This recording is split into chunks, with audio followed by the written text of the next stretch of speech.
Vamos lá para mais uma live hoje com a Gisele.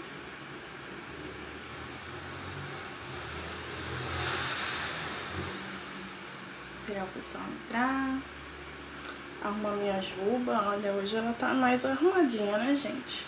Porque tem um arquinho aqui para controlar a jubinha.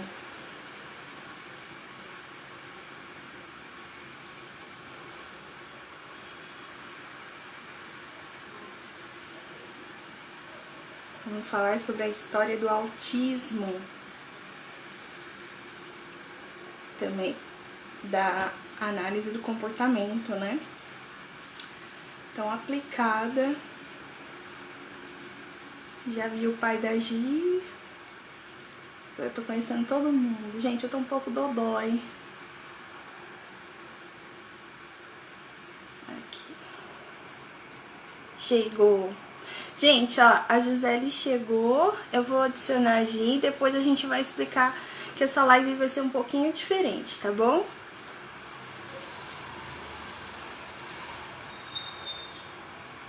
Valeu, pessoal dando retorno aqui do som. Vamos lá. Ah, Gi, você ainda não aparece aqui pra mim. É um pouco lento mesmo. Deixa eu ligar, desligar. Isaías Silva, olá, prof. Olá, Isaías. Gente, eu tô dodói, tô com a imunidade muito baixa, por isso essa feridinha aqui na boca. Mas é do lúpus, tá? Que fica meio nojentinho, né? Desculpa, vou ficar bem longe hoje assim, pra não ficar uma imagem tão feia pra vocês. Deixa eu ver se a Gisele já aparece aqui pra mim. Ainda não, Gi. Gi não aparece. Ela chegou, tá aqui, curtiu seu comentário. Tá pelo celular, Gi? Hoje a Fernanda não foi a primeira a entrar, hein, Fernanda? Minha chefe. Minha chefe entrou, olha, entrou depois, chefa. Vamos ver se a Gisele aparece. Ainda não. Tô vendo o Francisco, seu Francisco, mas não vejo o celular da câmera da Gi. Sempre um BO. Normal. Se não tem BO com a gente, é que a live não vai ser boa. Deixa eu arrumar meus cabelinhos.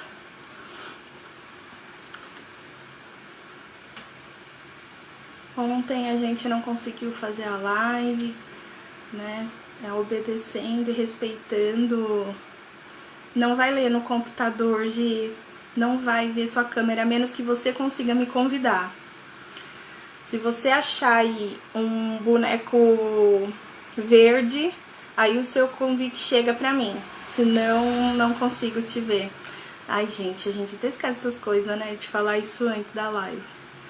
No computador, você que tem que me convidar, não consigo te convidar. Dizem que tem um bonequinho verde aí embaixo que você consegue. Ai, gente, eu vou fazer a live com a mão aqui, essa pereba aqui. Pior que isso fica pra sempre, né? Todo mundo assistindo.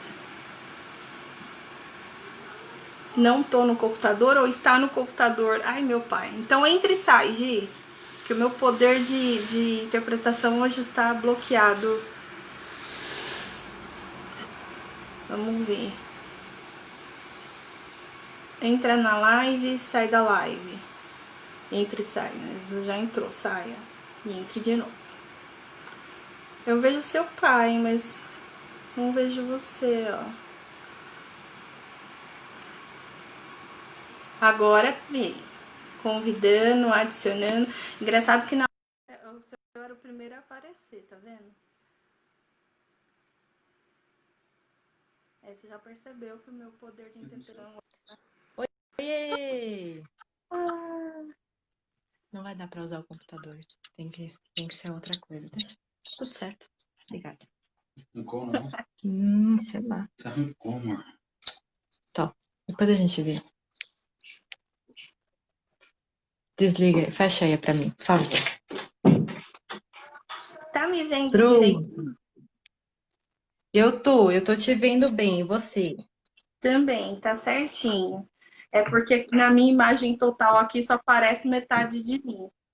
O que seria bom, né? Porque eu tô tentando esconder a minha pereba aqui, ó. Ó. Imagina, imagina. Deixa eu Aí tá ver. de dia. Aqui tá, aqui tá de Clarinho. dia ainda. Lembrando que a Gisele tá falando do Canadá, por isso estamos aqui já de noite num friozinho gostoso. Eu aqui em São Paulo tá um friozinho gostoso. E ela lá no Canadá. Qual cidade? Tá Eu tô frio? aqui em Macu. Aqui não, aqui tá calor, enquanto aí tá frio, aqui faz calor. Então, aqui é o contrário, né? Tô curtindo Uhum. eu o calor agora, aqui tá 29 graus. Uau! Eu passaria mal. Nossa! Gente, vamos explicar aqui os percalços como que vai funcionar, né? A Gisele criou todo um conteúdo e ela precisa seguir esse conteúdo mentalmente. Então, nós vamos ter espaços que ela vai nos dar, nos indicar um espaço para que a gente responda as perguntas que vocês forem aí fazendo, tá bom? Mas sem interromper o raciocínio dela, que senão É, isso eu vou atrapalha. focar em você, eu não vou nem olhar pros comentários nem nada. E aí, na hora que eu falar, eu acabei aqui essa parte, se você quiser falar alguma coisa, se tiver alguma coisa, quiser levantar a mão, aí eu só marco aqui, porque eu tô aqui com a minha cola, Ótimo. Levantar a mão e tá ótimo. aí, e aí eu já marco onde eu parei para você poder fazer sua colocação, fazer o seu comentário, ou alguma coisa assim. Perfeito. Ótimo. Tá bom? Perfeito. Perfeito, perfeito. Então vamos começar me dizendo aí, dizendo a todos quem é a Gisele e como o autismo Boa chegou na noite. sua vida. É, boa noite para todo mundo. Para quem não me conhece, eu sou a Gisele Binhardi. Eu sou autista, sou filha e mãe de autista. Sendo mãe, o meu projeto principal, fazendo parte aí do mundo neurodiverso, junto com meu filho, né? Mas algumas pessoas gostam de saber se a gente tem algum título. E eu, graças ao meu pai, eu tenho. Então, eu sou enfermeira graduada e pós-graduada em enfermagem do trabalho pelo Centro Universitário São Camilo. E também sou pós-graduada em licenciatura pela uma parceria que teve entre a Universidade Federal do Rio de Janeiro e a Universidade de São Paulo, né? E os meus hiperfocos de estudo sempre foi neurociência, psicanálise, diagnóstico diferencial, diagnóstico por exclusão. Então, eu sempre gostei muito disso. Tanto que todos os meus trabalhos de conclusão de curso ou tem um pezinho ou está mergulhado nesses assuntos, né? Mas a minha atuação como enfermeira também foi dentro de áreas que eu gosto muito, que é Uhum. educação, promoção e prevenção na área da saúde, né? Sendo educação nas duas vertentes, tanto com o público quanto com o profissional que ia sair para o mercado de trabalho, né? Show. E, bom, basicamente sobre mim é isso, né? Mas assim, como que o autismo então entrou na minha vida? Eu diria que desde o meu pai, né? Mas assim, que eu realmente falei, oi, tudo bem, autismo, foi quando o meu filho nasceu. Isso foi em 2016. E eu estava bem no intervalo das mamadas, o Cauã não tinha mais do que 20 dias de vida. E aí eu decidi fazer alguma coisa interessante, né? Eu falei, deixa eu ler. E eu fui Certo. ler, apareceu autismo para mim. E eu acompanhei era uma mãe falando, né, dos sinais do filho dela, das características, né, de ela não ter aquele brilho com a amamentação, aquela troca de olhar, que ela tinha a impressão que ele olhava para ela, mas era como se ele visse uma vitrine, né, atravessava ela. E eu me identifiquei na hora. E eu falei para minha mãe, para a pessoa que estava perto de mim, eu falei, mãe, você acha que o Cauã olha para mim, que a gente tem aquela magia na hora da amamentação, né? Aí minha mãe falou, gente, que loucura é essa, né? De onde veio isso? Aí eu esqueço que ela não tá na minha cabeça, eu tive que explicar o porquê que eu tava perguntando, né? E aí ela Sim. falou assim, filha, eu acho que você passou por muita coisa no seu parto, você sofreu uma violência obstétrica muito grande quando seu filho nasceu, e eu acho que você está um pouco traumatizada, sobrecarregada. Curte um pouco o seu filho, né? Relaxa um pouquinho mais. Ela não Uhum. estava de tudo errada, tá? E eu decidi fazer isso, mas ao mesmo tempo eu comecei a pesquisar muito parâmetros de desenvolvimento infantil, né? Certo. Para poder acompanhar isso no Cauã. Só que eu caí num bico de sinuca. Nem sei se eu estou usando a expressão certa. Uhum. Mas é, eu não sou boa com isso também. Mas assim, eu sou filha única, né? Os Certo. meus pais sempre moraram em São Paulo. Eu não tinha família perto. A família mais próxima era uma tia-avó. Então não tinha criança para comparar, né? Uhum. E do lado do meu marido, ele é o mais velho de três. O irmão dele, do meio, a gente brinca que povoou o mundo com meninas. Então a minha sogra falava que assim, como que ela vai, como que a gente ia comparar, né? Que menina é diferente de menino. E ninguém tá Sim, errado nisso, é né? verdade. E aí eu falei, bom, eu também não tenho um monte de amiga, nunca tive amiga para ficar falando, ah, o seu filho faz isso, a sua filha faz isso, né? E aí eu só tinha a seguinte referência: perguntar para minha mãe se ela achava que estava ok. E aí a minha mãe falava, filha, igualzinho você. E Exato. aí aquela frase, né? Toda criança cresce no seu próprio tempo, que é muito verdade, mas a gente interpreta da maneira errada, Sim. né? E aí, bom, foi passando o tempo, o Cauã sempre me mostrou, só que eu também sempre me identifiquei muito com ele, então eu sempre entendia muito o que ele queria se comunicar para mim ali, né? E o meu pai também, né? Ele falava, ó, fica esperta, porque você era assim, então você faz assado. E a gente ali, né, naquela troca. E aí, só que aconteceu o seguinte, quando o Cauã tinha 1 ano e 9 meses, o Rodolfo, meu marido e eu resolvemos nos mudar para o Canadá, que é onde eu moro hoje, né? E mesmo eu fazendo todo o processo de despedida, de deixar ele brincar com a mala, despedir das roupinhas dele, dos brinquedos, de tudo mais, foi muito complicado, porque eu morei na mesma casa 27 anos.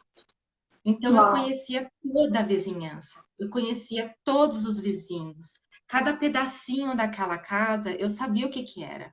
Então eu Sim. passava essa segurança para o meu filho, né? E aí a gente veio para o Canadá em fevereiro de 2018. Calor, Brasil. Aqui um frio de -35 no termômetro. Uau. É. E, e assim, nós morávamos no último andar de um prédio, que as janelas eram do tamanho da parede, então entrava aquela iluminação, a gente conhecia todo mundo, e eu fui parar debaixo do porão, no porão deles, aqui, que é o basement, embaixo da terra. Uma Sim. janelinha desse tamanho, sem um brinquedo dele mais. Então, todas as pessoas, tudo, as referências se perderam. E aí, Sim. o Cauã sofreu o que a gente chama na comunidade autista de burnout, que é sobrecarga cerebral, né? Ele falava, ele parou de falar. Ele estava quase desfraldando, ele voltou para as fraldas com força total. Ele era um menino risonho, ele ficou introvertido. E aí, meu marido e eu, a gente se desesperou, porque a gente falou, a gente precisa dar segurança para ele que tá tudo bem. E em 30 dias a gente achou uma casa, não foi a coisa perfeita, né? Mas assim, para já mostrar para ele, filho, tá tudo bem. E assim que a gente conseguiu, meus pais vieram para cá em maio, que foi justamente na época do aniversário dele, ficaram aqui 15 dias. Menina, a transformação dele foi assim, do Nossa. outro mundo. Ele voltou a sorrir, começou a querer engatar de novo o desfraude, mas meus pais ficaram pouco tempo, 15 dias. Sim. né? E aí eu falei, agora é hora de eu construir com ele aquela segurança para a gente ir retomando. Mas o Cauã começou a fazer algumas coisas que me chamam muita atenção. Ele andava na ponta do pé, mas não era como ele estava fazendo. Então, aquela autorregulação dos instintos começaram a ficar muito evidente, Certo. porque era o processamento dele, de entender o que estava acontecendo, né? E aí, jogar brinquedo no chão, eu percebia que ele estava testando para ver o som, eu comecei a reparar, né? E no final do ano, eu tenho uma sobrinha neta já, né? E ela é 3 meses. Eu tenho uma sobrinha neta. E ela é 3 meses mais nova que o meu filho. E aí me incomodou muito, porque a minha sogra falou: não, ela já faz isso, ela já faz aquilo, ela já faz aquilo outro. Eu falei: bom, mesmo que seja menina, tem os parâmetros do desenvolvimento infantil. O Cauã tá Sim. fora, né? Ponto. Isso ficou certo para mim. Aí os meus pais vieram, ficaram um mês, que foi as festas e o aniversário deles, que é tudo em janeiro. E minha mãe e meu pai começaram a falar: olha, igual a Gisele fazia, andava na ponta do pé. Você lembra? Por isso que a gente fez no balé. Olha, olha, você viu? Olha, ele é sentido igual a Laiane. Nossa, filha, cuidado. Então, assim, começou a me incomodar. Aí eu fiz a pergunta fatídica pro meu marido, né? Eu falei, Rodolfo, o Cauã olha quando a gente chama ele? Ele falou, não, nunca olhou. Só que ele não é surdo. Aí na hora eu falei, o Cauã é autista. E aí a gente começou a correr atrás disso aqui no Canadá para ele, né? O meu marido até ficou preocupado porque a gente tá no processo, né? E sem muito acesso à questão de saúde, mas eu falei, olha, eu já comecei há anos atrás. Então eu comecei tudo a partir do meio de janeiro de 2019 e no meio de julho de 2019 eu já tinha o laudo dele em mãos. Foi muito rápido, Muito rápido. 6 meses. E aqui o sistema de saúde é diferente do Brasil, tá? Então, a gente, mesmo tendo seguro-saúde, por exemplo, que seria o convênio, a gente não consegue marcar um médico especialista diretamente. A gente tem que passar primeiro no médico geral, que é o médico da família, e ele faz os encaminhamentos e a gente aguarda os contatos para poder dar sequência, entendeu? Então, eu tive que esperar tudo isso, né? Mas nesse meio processo, nesse período que eu estava esperando esses profissionais todos, eu comecei a falar, gente, por que que eu me identifico tanto com meu filho? Não é porque eu sou mãe dele, é porque Sim. eu sou autista. E aí me deu um clique, eu falei, meu pai também é. E eu entrei numa loucura de começar a pesquisar, e aí eu vi que Brasil esquece que eu não tinha material no Brasil para isso. Sim. Né? Então, eu busquei na Inglaterra, nos Estados Unidos, e Canadá, fui buscando. E eu dividi com a minha amiga Joana, que acabou também se identificando autista nesse processo todo junto comigo. Então, assim, meu pai se identificou, passado assim que eu peguei o laudo do meu filho, um tempo depois eu também tive a minha confirmação, né, de que eu também era autista. E o que mais me chamou assim, a atenção também, Amanda, é que o médico, assim que eu recebi o laudo, ele falou assim: Você tá bem? Eu falei: Sim, eu tô bem. Ele falou: Se você precisar de alguma coisa, tem esse grupo aqui de pais para você poder recorrer. Eu vou te deixar em contato com uma assistente social. Você fala com ela, se for o caso, ela te encaminha para um psicólogo. Eu falei: Ok. Achei o máximo, né? Uau. E aí, depois disso tudo, qual ficou assim a sensação para mim, né? Eu falei, meu Deus, a minha vida sempre foi dentro do mundo do autismo. Meu pai e eu, a gente só não sabia. Mas o meu Sim. pai, ele adaptou tudo para mim, porque ele enfrentou tudo sozinho e ele se identificava comigo, então ele ia na escola comigo. Ele conhecia todos os meus professores. Ele conversava com ele com eles. Ele foi comigo na faculdade, meu pai estudou comigo na faculdade, meu pai fez comigo todas as minhas especializações. Ele conhecia todo mundo, então, em todas as dificuldades que ele teve, ele veio para poder me ajudar, para eu não sofrer com isso. Entendeu? Inclusive no trabalho, porque eu tenho uma dificuldade enorme no mundo corporativo e o meu pai, todo mundo do trabalho conhecia ele, entendeu? Então ele adaptou tudo para mim. Então eu não tinha essa noção do que era o autismo para o mundo. E eu me descobri uma pessoa extremamente preconceituosa comigo mesma, cheia de preconceitos velados, de capacitismo, né? Que é normal, é o sistema que a gente é criado, da sociedade mesmo, né? E aí eu falei, gente, eu preciso quebrar isso em mim. E eu vou conhecer tudo que tem para conhecer sobre autismo. Porque do mesmo jeito que o meu pai me ajudou sem saber, eu vou ajudar o meu filho sabendo, para ele poder ser o que eu não fui e eu ter a chance de ser junto com ele. Então, essa é a minha meta, essa é a minha apresentação aqui com vocês. Eu vou dar uma parada agora para você fazer as suas colocações e aí depois a gente entrar nos temas da live aqui. Isso aí, gente. Mais uma vez explicando que aumentou bastante o número aqui dos ouvintes. Nós vamos seguir o raciocínio da Gisele, que é mais confortável para ela. Então, nós vamos ter pausas para responder as perguntas e deixar que ela desenvolva o raciocínio por inteiro, sem interrupções, tá bom? Então, não fiquem bravos aí pedindo para a gente ler vocês rapidamente, porque não vai rolar, tá bom? O que me chama muita atenção na sua fala é, primeiro, o fato de ter essa questão familiar. São 3 gerações autistas convivendo, né? E 3 perspectivas históricas dentro do autismo muito diferentes. O seu pai jamais seria diagnosticado na época dele, porque não se falava em autismo.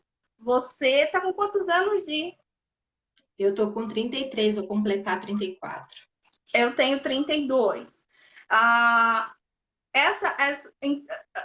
nossa geração também não era falado, não era discutido, não era posto. Hoje, agora, a chance do seu filho, né, que o seu filho teve, não foi a mesma chance de diagnóstico que o seu pai e você teve. E isso é muito interessante de ver como no autismo leve, o autista é capaz de desenvolver estratégias de adaptação por si só para enfrentar o mundo. O seu pai fez isso. E além de fazer isso por ele mesmo, ele fez por você. O que é ainda mais interessante, né? O cuidado de um autista com outro autista, porque existe muita essa dúvida. Meu filho vai casar, meu filho vai ter filhos, né? Eu vou ser avó, eu vou trabalhar. E aí, quando você vem na sua fala dizendo, olha, eu sou formada, eu tive o auxílio do meu pai, mas eu tô aqui, eu fiz, eu aconteci, eu tenho uma família,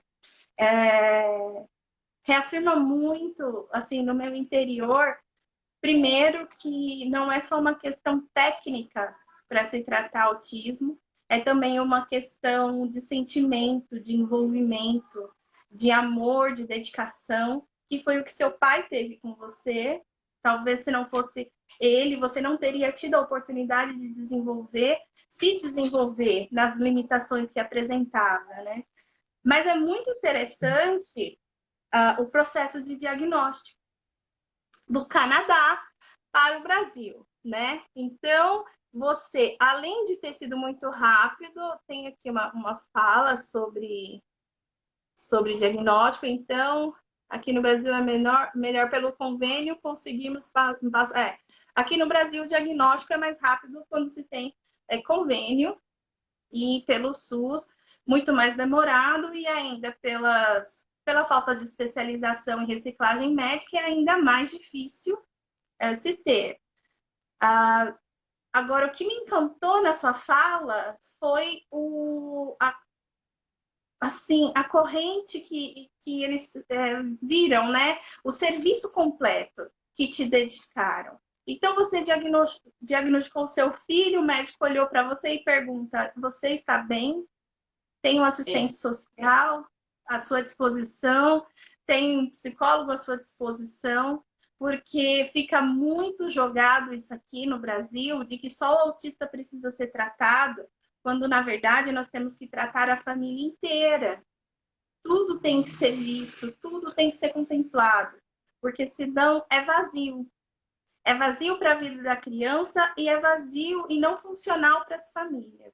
Então, é muito rica a sua história, né? O seu contato, a sua vivência, né? Com tudo do autismo. E é legal a sua experiência fora, né? Tenho aqui Marlene. Como eu faço para me comunicar com um autista de forma eficaz? A gente pode responder isso mais para frente, Marlene, eu prometo. com Vamos, certeza a gente vai chegar lá. A gente vai chegar lá. vamos chegar lá. Então vamos lá. Vamos começar aí com os seus dados sobre história do autismo, né? Porque muita É, gente hoje fala que é moda, só que não é moda. O autismo sempre esteve presente, não é, Gi? isso. Eu não sei exatamente o que que vocês pensavam que eu ia falar sobre a história do autismo, mas eu separei aqui. Eu não, a gente acabou não afinando essa parte, mas eu busquei na minha cabecinha o que eu achei que era. Se não for, depois você me corrige. Manda ver. Eu pesquisei a história mesmo geral, né? Para a gente ter um contexto, porque muita gente ouve autismo e nem sabe de onde isso vem, né? Sim, Então, assim, se você jogar no Google, por exemplo, você acha várias timelines, né? Várias sequências de história, muitas começam em 1911. Eu gostei de uma muito em particular, que começava antes, em 1887, com John Langdon Down, que foi o pai da síndrome de Down, né? certo. Ali fala que ele já descrevia um grupo de crianças que pareciam ter um retardo no seu desenvolvimento, que hoje se assemelharia a esse ainda nível 3, né, o severo hoje, né? E aí, em 1908, tem a Eudin, que usou o termo autismo para descrever pacientes esquizofrênicos, justamente Certo. porque a esquizofrenia tem aquele do mundo fechado deles, né?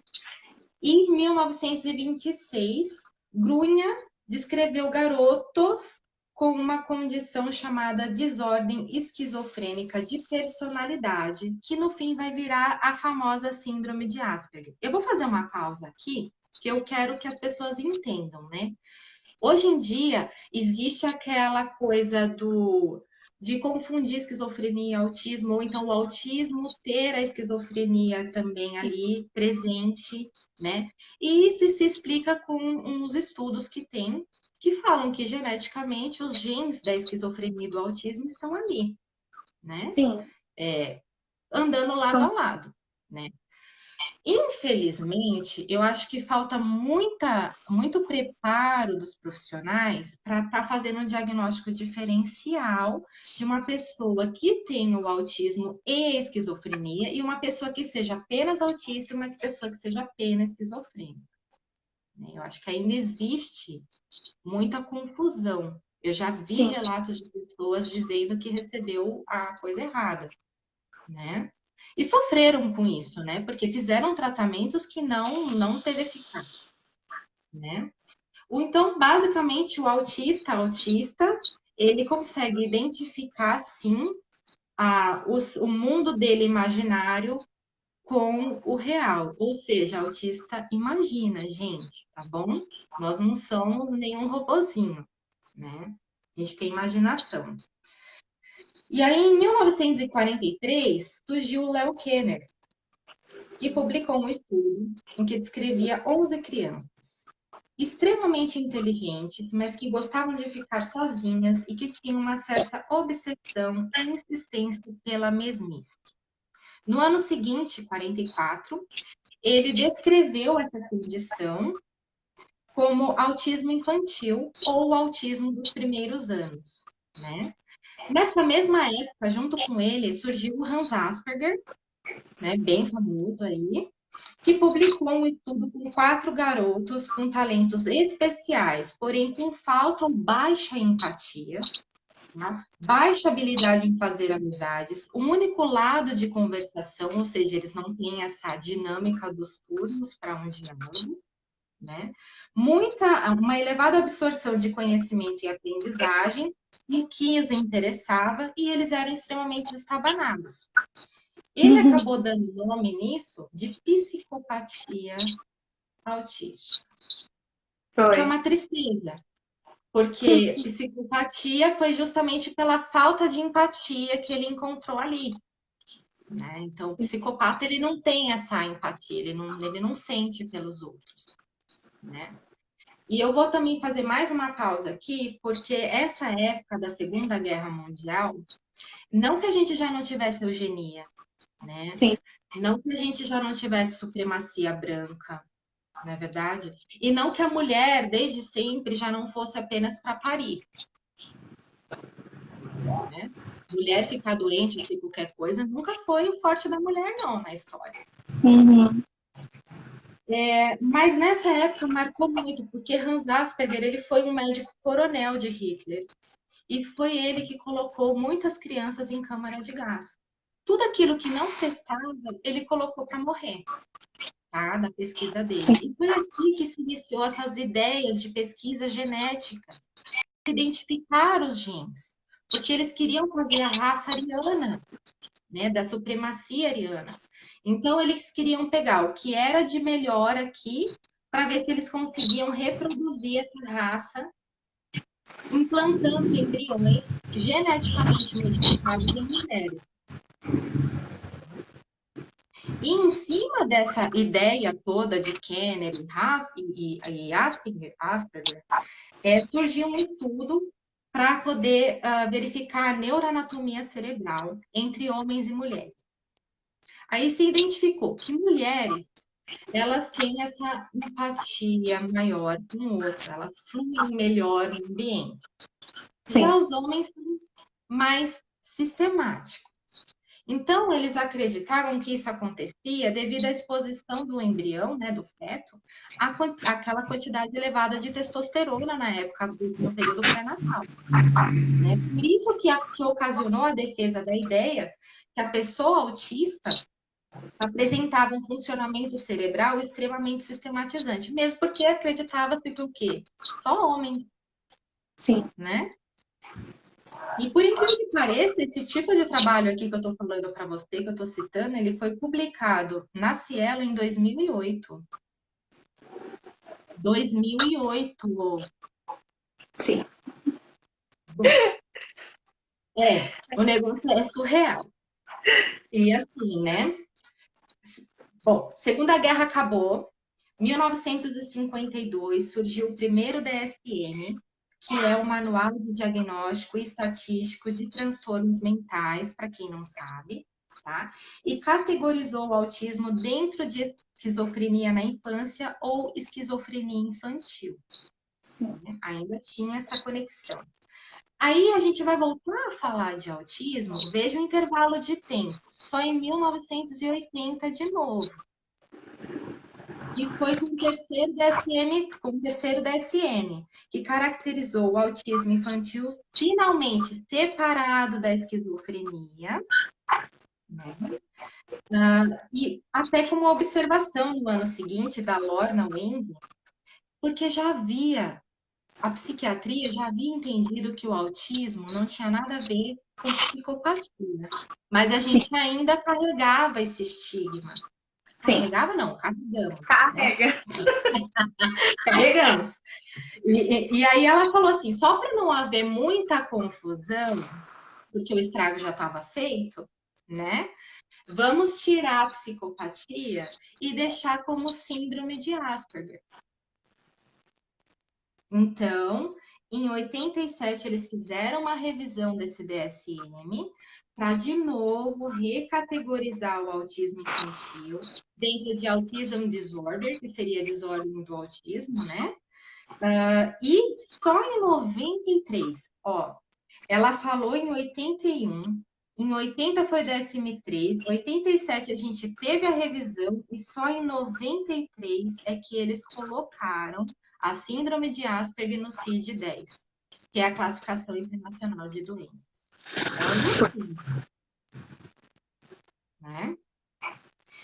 E aí, nesse mesmo ano que isso tudo estava acontecendo, surgiu o levante das comunidades autistas no exterior, que foi com o Sinclair, que é o fundador de uma associação chamada Autism Network International, que apesar dele ter se levantado numa conferência em Toronto, aqui no Canadá, ele montou essa fundação nos Estados Unidos. Por incrível que pareça,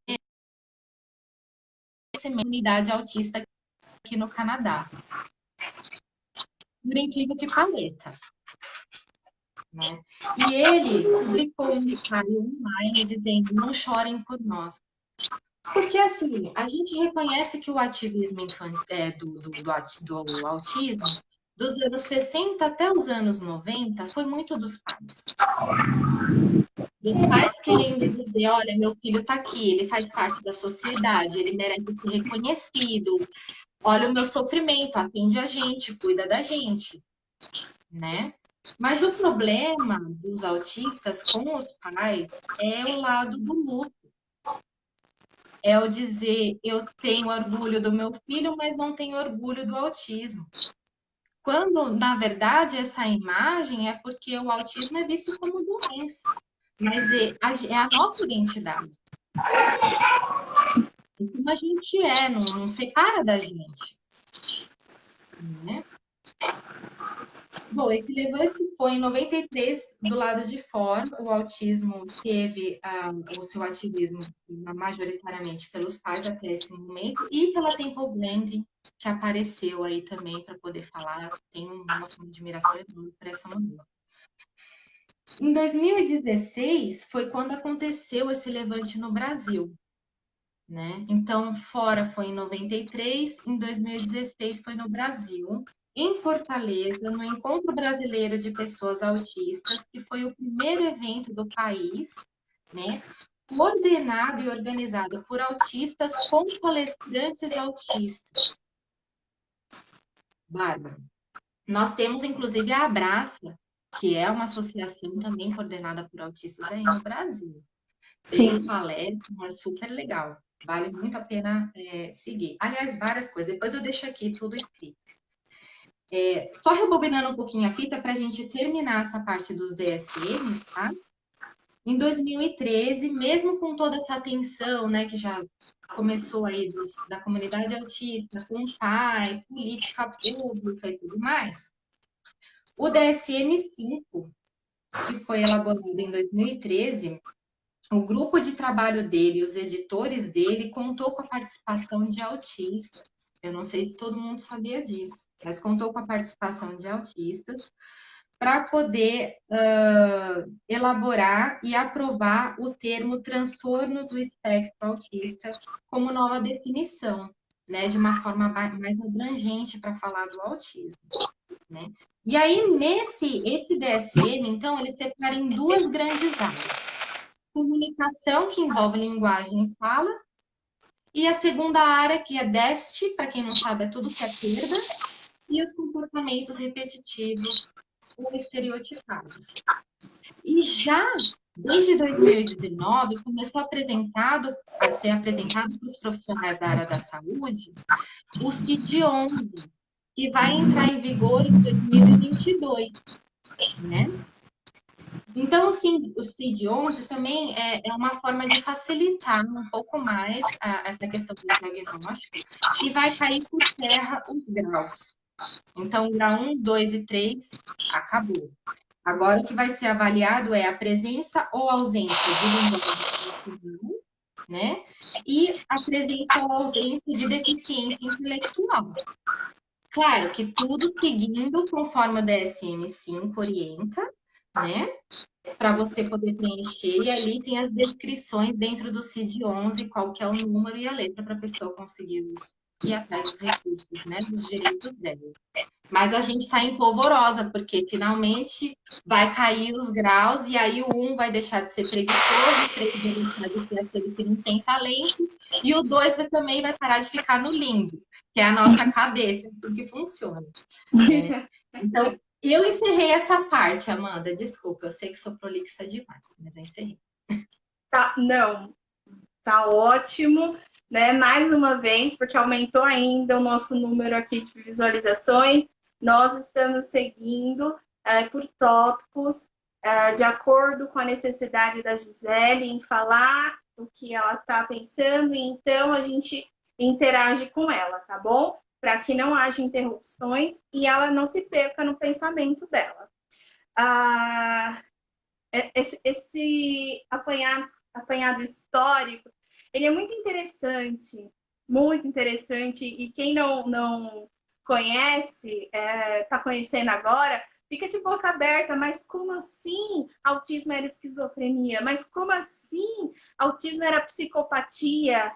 Né? E algumas pessoas ainda carregam esses estigmas, de que o autista não tem empatia e por isso está enquadrado na psicopatia. E isso, graças ao Deus, universo, pesquisas, estudos já derrubaram, né, essa concepção, porque não é uma falta de empatia, mas um processamento diferente da empatia, uma reação diferente do processo empático, né? Então, acabou. Mas a sua fala, quando você falou da esquizofrenia, eu tenho um caso aqui na ONG especial que a gente pode falar que necessita ainda de um diagnóstico diferenciado. Ele chegou aos 15 anos de idade, atropelando CIDs, sabe? É autismo, é esquizofrênico.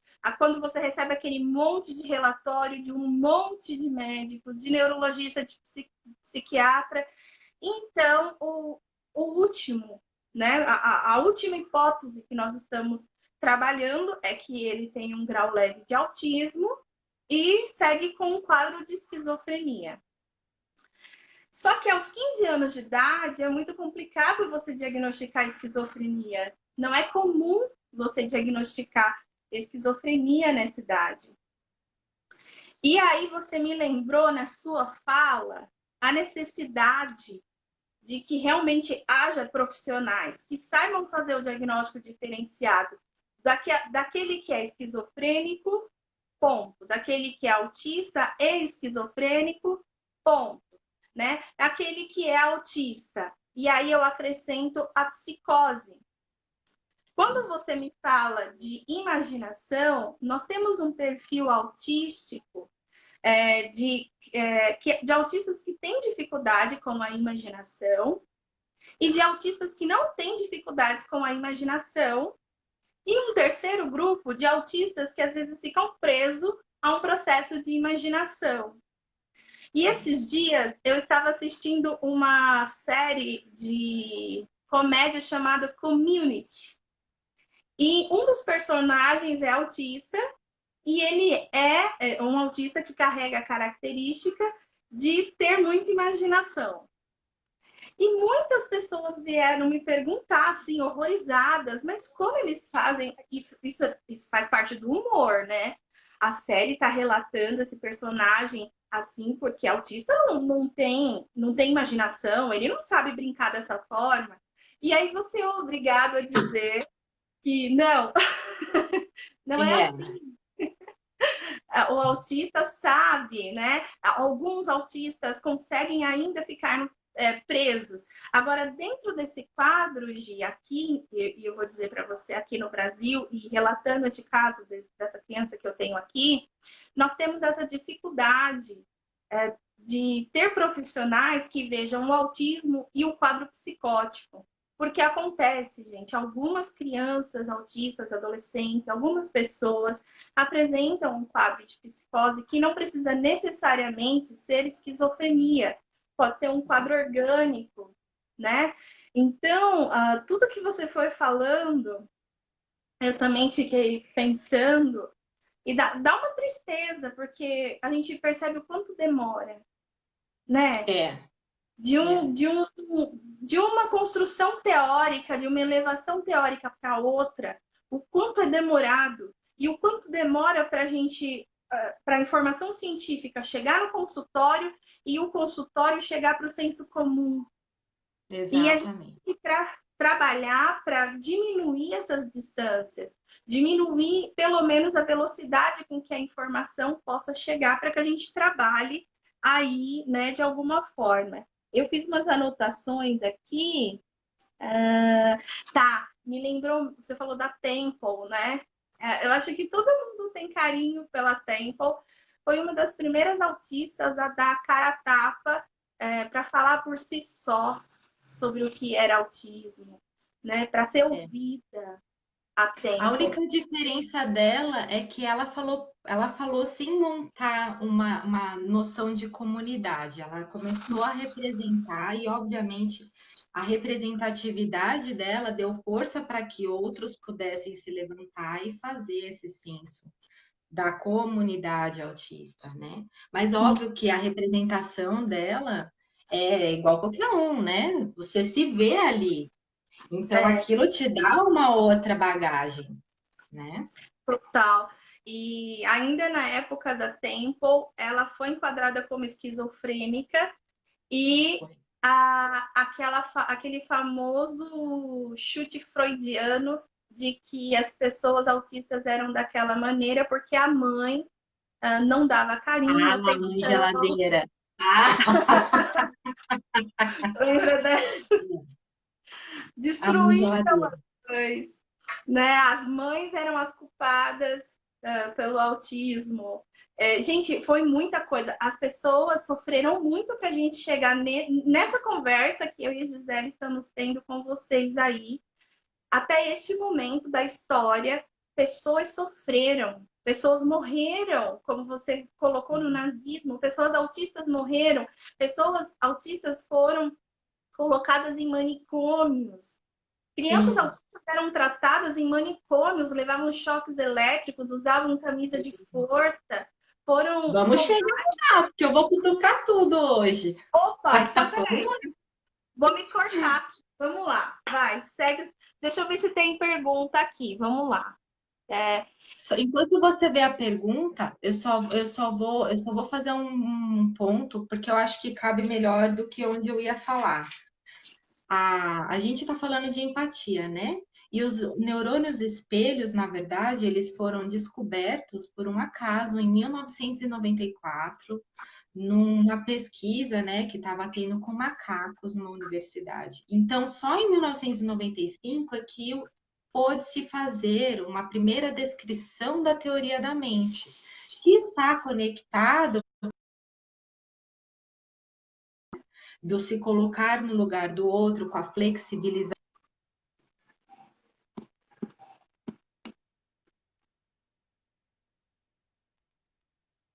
travou, Gi.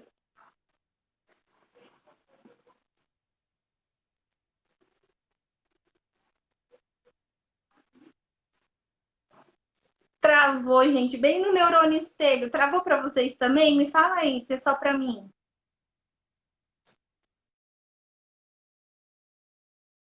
Pra me assistir. Beth, vamos fazer uma live sobre neurônio espelho, amiga? Caiu.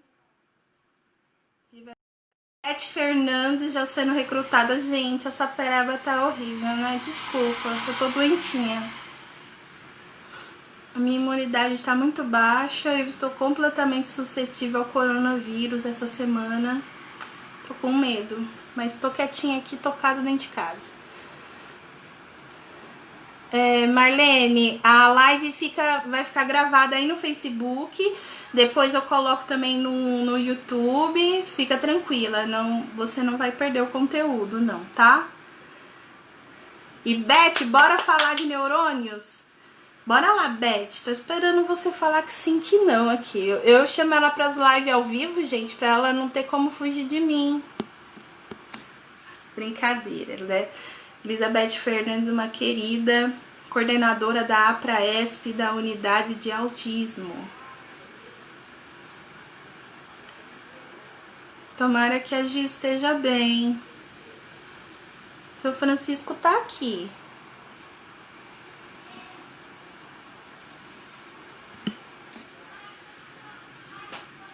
Cadê ela? Pode ter caído a internet, mas o Canadá tem internet melhor que a nossa.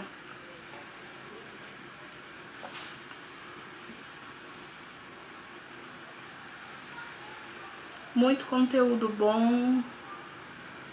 É uma pena que as pessoas não parem, né? Assim, é uma live para todos os pais verem, né?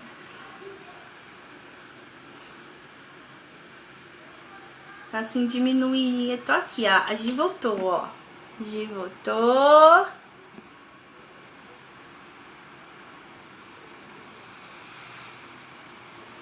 Vamos lá.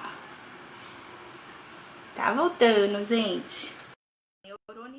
Neurônio espelho. Estávamos falando do neurônio. Deu certo. Deu um BO. Eita! Tudo bem.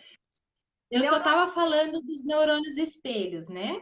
Isso. Eu anotei aqui também. Então, é bom ter um papelzinho por causa disso. Os neurônios espelhos, eles foram descobertos em 94, num acidente na universidade com testes em macacos, né? E aí, em 95, foi quando surge a possibilidade de ter uma descrição da teoria da mente, que é justamente isso, envolver, se colocar no lugar do outro, flexibilização também do seu pensamento, generalização de todos os contextos, né? Só que quando a gente fala em autismo, eu também converso bastante, eu gosto muito de falar da coerência central, que tem tudo a ver com a função executiva, né? E isso eu não sei se as pessoas estão entendendo, mas teve uma época aí no Brasil que eu vi as mães fazendo um negócio que aqui era com marshmallow, né? Que era dar um negócio que a criança gosta muito de comer e falar para a criança que ia sair, ia ficar fora uns 10 a 15 minutos, e que se ela comesse tudo bem, mas que se ela não comesse, ela ia ganhar mais um daquele e poderia comer os dois, né?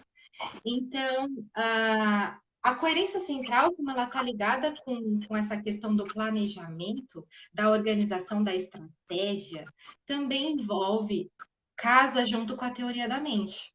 Né? Então, é essa questão da pessoa saber a ter empatia com ela mesma, né? Para poder se programar, para poder se projetar. Então, a Sim. flexibilização disso tudo, a organização, às vezes até isso envolve questões organizacionais de economia, né? De dinheiro, finanças.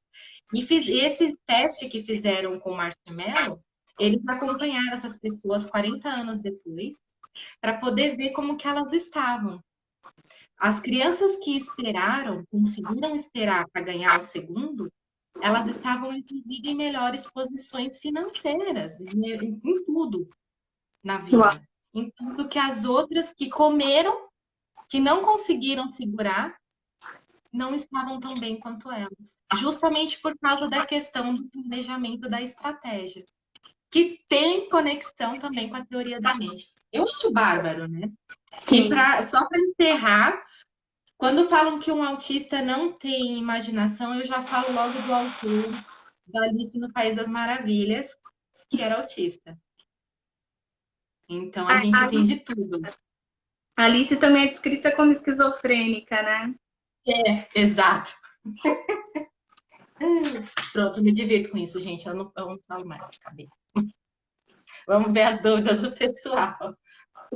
Tá, o pessoal tá assimilando o conteúdo aí, não tem perguntas assim, totais.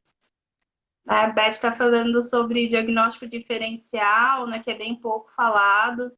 Realmente, é bem pouco falado e pouquíssimos profissionais capacitados para isso.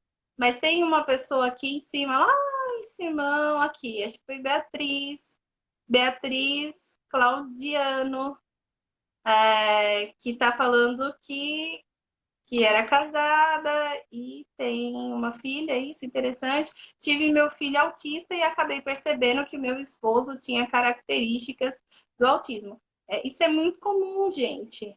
A gente começa a ver características na família, né? Começa a reconhecer. né? O autismo vai muito além do que imaginamos. Estou tendo uma faculdade com vocês. Ah, obrigada, Beatriz. O autismo Obrigada. realmente exige estudo, exige dedicação, pesquisa, né? Então, e é sempre interessante que as informações corretas cheguem ao maior público, né, possível, para que o senso comum também seja aí munido de informação boa. Correm com o olhar, como não tem imaginação. É verdade, como não tem imaginação. Eles são imaginativos, sim. Alguns apresentam essa dificuldade, mas é uma dificuldade completamente que você vai se solucionando, né? Por isso que aqui a gente usa muito Sunrise, mais do que qualquer outro protocolo. Nós usamos o Sunrise, embora a gente siga a parte, as escalas que o ABA oferece, que o Denver oferece, Padovan oferece, a gente usa bastante na prática o Sunrise. Né? E agora a gente tem aplicado um pouco de Teach, mas também não abandonando as estratégias do Sunrise, porque acreditamos que quanto mais natural seja os processos terapêuticos, melhores são os resultados. E até este momento, essa ideia não nos frustrou. A Elizabeth está falando, falam com os olhos, sim. Né? Correm com os olhares, acho linda essa capacidade, principalmente os não verbais. Como eles têm aquela capacidade, né, de olhar para a gente e você entender completamente o que eles querem Meu dizer. filho é não verbal, Né? Meu filho é não verbal. É verdade. Ô, Beth, tem uma mãe que fez uma pergunta aqui bem lá em cima sobre como melhorar a capacidade de comunicação com o autista. Ela fez uma pergunta assim, né, Gi, pra gente. E eu gostaria de indicar a Elizabeth Fernandes, se essa mãe ainda Para está falar aqui com a melhor, gente. Porque apesar da gente estar aqui falando de bastante coisa, na verdade, assim, o tema ele não chega muito a chegar a gente a aprofundar nisso, né? Eu entendo a ânsia, às vezes, de querer saber esse tipo de coisa mais prática, Sim, mas a gente está numa parte mais teórica um pouco, porque aí eu acho que até clareia um pouco mais para que os próprios profissionais que estão aqui acompanhando a gente, a live, obrigada, Elizabeth, pelo apoio também, para eles poderem explicar, né, inclusive para os pais, que a Elizabeth montou um grupo de WhatsApp aí através da sua live, que eu também participei, estou fazendo parte também do grupo. Eu peço desculpas que eu não estou muito ali ativa, nem eu. porque não é, além do seu estar fazendo, caiu? Não. Além do seu convite aqui hoje, eu recebi um outro convite aqui e no Canadá para fazer um workshop, então eu tô meio ligada no 450, sabe? Mas sobre Então, comunicação, sobre PEC, sobre alternativas de comunicação com autistas não verbais, Elizabeth é uma autoridade para estar falando. Entre aí nas páginas da Beth, vocês vão ver que tem dicas preciosas, mas a gente pode fazer uma outra live. Vou marcar um monte de live com a Elizabeth, tá, Gi? beleza, beleza. Vamos lá, vamos falar um pouco sobre análise do comportamento, que na mente de todo Isso. mundo é o tal do ratinho, que vai lá e executa uma tarefa e recebe a sua recompensa. Vamos falar sobre análise do comportamento. Tá, eu montei um esquema, e eu não sei também se eu vou frustrar todo mundo ou se não. Vamos ver, né? Isso é interessante. Para a gente falar de análise do comportamento, eu acho que primeiro a gente tem que entender o que é o comportamento em si. O comportamento, ele não é só as ações de um indivíduo, né? Ele também envolve os sentimentos, os pensamentos e as falas, ou seja, a maneira de comunicação dessa pessoa, certo? Quando a gente fala em análise do comportamento, nós temos três partes para separar até a gente chegar na final, né? Primeira, que é o braço teórico, filosófico e histórico, que é o behaviorismo radical. A segunda, que é o braço empírico, que é a análise experimental do comportamento. E aí nós temos a terceira, que seria o braço ligado à criação e à administração de recursos de intervenção social, que nada mais é que a conhecida análise aplicada do comportamento, né? Então, por definição, o comportamento é a relação entre o estímulo que vem do ambiente e a resposta que vem do organismo ou do indivíduo que sofre, né, aquele estímulo. Então, vale a gente lembrar um pouco até da terceira lei de Newton, na física, que para toda ação existe uma reação em mesma intensidade e direção, porém em sentidos contrários, né? E quando a gente pensa no autista, a forma como ele recebe isso é diferente. É mais intensa, ou menos, né? Vai variar. Mas, assim, é diferente, né? Então, não dá para você padronizar isso, né? E eu acho, e assim, tudo que foi pensado em análise do comportamento, a princípio, né, foi pensado em um ambiente controlado. Sim. Mas a gente, assim, a gente sabe que a vida não é dentro de um ambiente controlado. E aí a gente também vai dizer que nós não fazemos análise do comportamento? Nós fazemos o tempo inteiro. Por exemplo, eu, para poder conversar com você, eu tô olhando para você, mesmo que alguma coisa ou outra fuja, eu tô te analisando, eu tô vendo como é que tá chegando essa informação para você, Sim. né? Igual quando você vai passar uma notícia para alguém, você também meio que imagina. Ou você está numa roda de amigos, você dá uma gargalhada e ninguém ri junto, aí você meio que olha assim, poxa, onde foi que eu escorreguei, Isso. né? Então, a análise do comportamento a gente faz naturalmente. E aí eu vou tocar o dedo na ferida. Eu vou falar da aba. Bom, a aba, eu peguei isso, tá? Numa revista, o nome da revista é Neuroclastic. Ela é escrita por pessoas dentro do espectro. E o nome do artigo, que foi escrito por autistas, é Abuso Invisível, aba e as coisas que somente pessoas autistas podem ver. Bom. E aí eles falam assim, qual que é o problema, então, da aba? Né? Por que a gente é tão contra a aba? Eles colocam que não são as recompensas. E eu já vou fazer uma adendo aqui, já logo no começo. Eu já sou contra a recompensa da maneira como foi apresentada. Tá? Aqui fora, lembrando que o meu contato todo é aqui fora. Com a cultura daqui, não é com a cultura brasileira. Porque quando o profissional aí está fazendo, ele faz essa adaptação cultural, perfeito? Eu estou Sim. falando daqui, certo?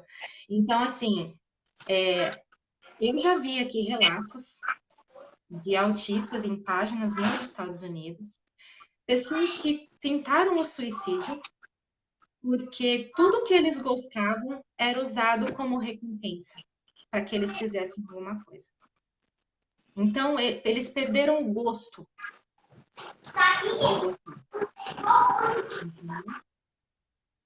Bom, e aí eles falam aqui que não são as recompensas e nem os jogos bobos de imitação. Aqui, normalmente, uma criança é diagnosticada entre 2 a 5 anos de idade. Tá? Todo o que eu estou descrevendo aqui pensa padrão Estados Unidos e Canadá, ok? Então, uma criança de 2 a 5 anos de idade, o recomendado de aba é 40 horas por semana. Sim. Né? E aí eles fazem um parâmetro aqui. Uma criança normal não faz 40 horas por semana de escola. Sim. Aqui, com o nosso jeito daqui, tá? Não é com o jeito da escola no Brasil. São 5 horas por dia, 5 dias na semana, que daria aproximadamente 25 horas de aprendizado ativo. Muito desse tempo de aula, leitura tranquila, brincando com materiais de aprendizado, exercícios ou conversando em círculo com seus colegas. O que daria um pouco menos até de 20 horas por semana. Porque eu falei alguma coisa aqui, mas vou voltar. Um pouco menos de 20 horas por semana, sendo ensinado ativamente. Porque aí você tira o horário do almoço, o horário do recreio, né? O horário do lanche, essas coisas, dá mais ou menos isso. E eles abordam que o problema, que eu falei que não era as recompensas nem os jogos de imitação, mas é porque a abordagem é o comportamento da criança e não a necessidade dela. Ou seja, o comportamento que ele compra, mas ele só vê a ação. É isso que eles declaram, né? E aí eles falam das horas, que não dá 20 horas por dia, eles falam assim, imagina pedir 2 vezes isso para uma criança em idade pré-escolar.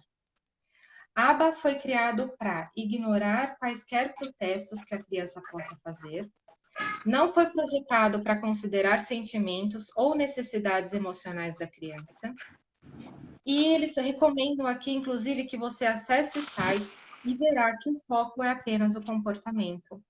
Assim, né? E aí, abre aspas, porque é uma frase literal que tem aqui agora, o que você precisa fazer, que a aba fala, né, ali. O que você precisa fazer é reduzir esses excessos, como comportamento autoestimulatório, comportamentos repetitivos e aumentar as habilidades. Então, o que acontecerá é, depois que a criança realmente aprender um conjunto de habilidades fundamentais, eles começarão a se relacionar mais com outras pessoas. Né? Essa é a ideia. E lembrando que o Luvas, que foi o cara que inventou tudo isso, né, começou tudo isso, tinha o choque elétrico, como você mencionou um pouco antes. Sim. E aí você fala assim, mas Gisele, poxa, como que é a tua experiência, então, aí com isso? Quando meu filho recebeu o diagnóstico, Amanda, o médico me deu várias informações, tá? E me passou para eu ir em alguns lugares para entender tudo isso. Vários workshops. E eu sabia já das comunidades autistas. E eu resolvi que eu não ia ler o que eles falavam, porque eu já sabia que eles não gostavam. Eu falei, eu quero entender por mim. Antes de eu ter uma outra opinião já me influenciando. Né? Então, eu simplesmente me afastei de todas as redes sociais e fui nesses locais. No princípio, eu gostei muito do discurso, tá? Mas o meu problema é, eu fui no lugar e a pessoa chegou para mim e falou assim, olha, esse aqui você tem que ir, você não pode deixar de ir, porque é comportamento. E a pessoa começou a analisar o meu filho de uma maneira que me incomodou. Né? E aí eu fazendo algumas coisas com a mão, porque é o meu jeito de me controlar ali, dependendo do meu nervosismo, a pessoa falou assim, tá vendo o que você tá fazendo? O que você tá fazendo até é aceitável. Eu olhei assim pra cara dela, assim, ela falou, porque esse daqui é a aba, é o único tratamento adequado para o autismo. Nessa hora, eu, a mãe enfermeira aqui, que na faculdade já aprendeu que não existe um único tratamento para uma pessoa, independente eu me segurei para não gargalhar, mas a minha cara foi nítida. E aí ela meio que se corrigiu. Mas quando eu fui no workshop, eles fizeram um discurso, continuaram avaliando o meu filho, porque não tinha como deixar ele com ninguém, então ele foi comigo. E aí, no segundo dia que eu fui, eles imitaram o autista. E foi a pior cagada da vida deles. O que eles fizeram, o que eles imitaram, eu achei assim, horroroso. Eu saí dali abraçando meu filho, beijando meu filho, dizendo que ele era perfeito, que ele era lindo, importante, inteligente, que ele não deixasse ninguém falar diferente para ele. E eu tenho participado de muitos programas aqui que usam a análise do comportamento. Programas que estão treinando os pais para serem os terapeutas dos seus filhos em casa. E eu me assustei com a maneira como eles falam, porque assim, A moça que trabalha com isso há mais de 20 anos, ela virou para mim e falou assim: "Então, Gisele, quando ele não estiver tendo um comportamento esperado, você coloca ele no cantinho do pensar. E aí você fala para ele o porquê você está colocando no cantinho do pensar. E depois que ele parar de protestar, você começa a contar 1 minuto ou 2, no máximo. Aí você tira ele de lá e já coloca ele para poder fazer alguma atividade que ele goste ou voltar ao que ele estava fazendo". Eu falei: "Mas então, eu não vou conversar com ele, né? Porque tem um sentimento, tem uma bagagem toda que aconteceu ali para aquela coisa acontecer". Ela falou assim: "Não, porque você não quer reforçar o comportamento negativo dele, você só quer ter o relacionamento positivo". Eu falei: "Gente, mas então a gente não trabalha o sentimento do menino?". Não. Eu levei um susto tão grande, eu fiquei em choque. Eu terminei esse curso, inclusive, quarta-feira agora. Eu fiz até o final.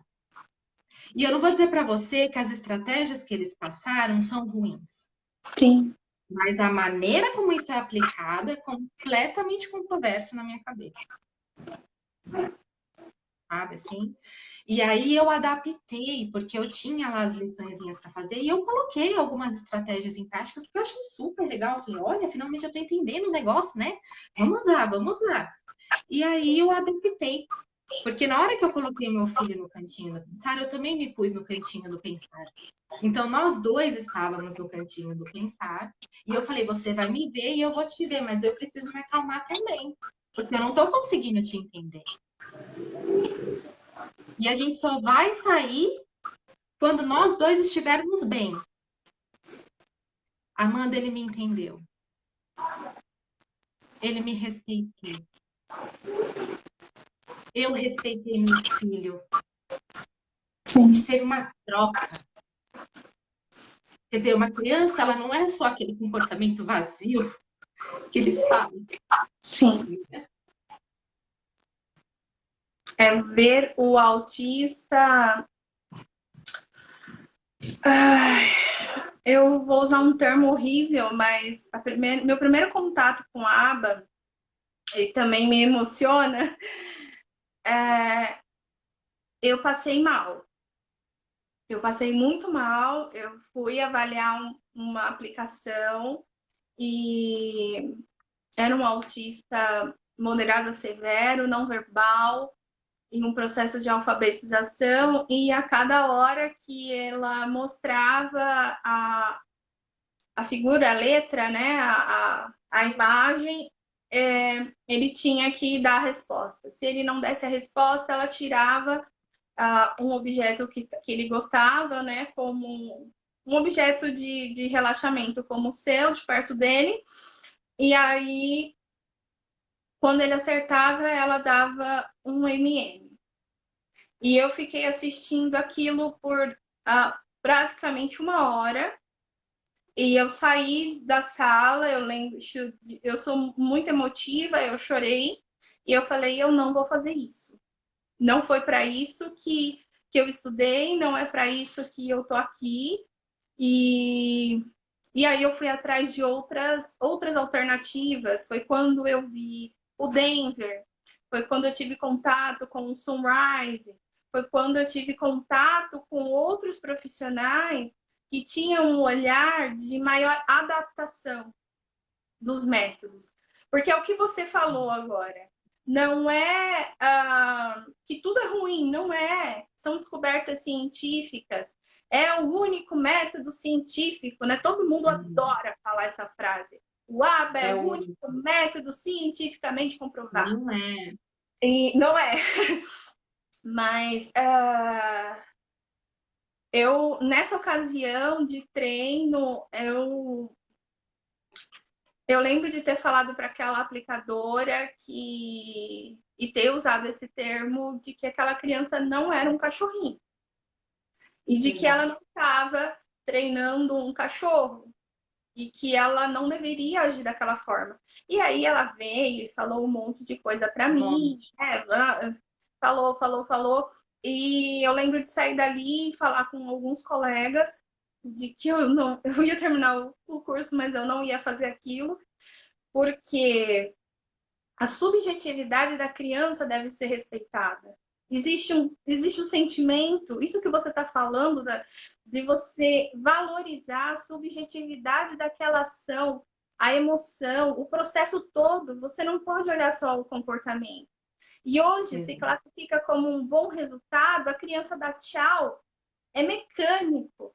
É dar oi, É, dar bom dia, isso é mecânico, não, eu não vejo resultado. Então, assim, desculpa para quem é adepto, para quem acha que faz o melhor pelo seu filho, mas eu acredito que a ciência ABA nos forneceu um arsenal importante e bom teórico, mas que a gente tem que ir para além do ABA. Temos que isso. transcender o ABA. Essa questão de o que você fez foi ajustar uma dica teórica à necessidade do seu filho. E de repente você viu que a emoção que estava nele também era importante e você soube trabalhar a emoção dele e a sua emoção. E você, enquanto mãe autista, isso ainda tem um valor ainda maior, né?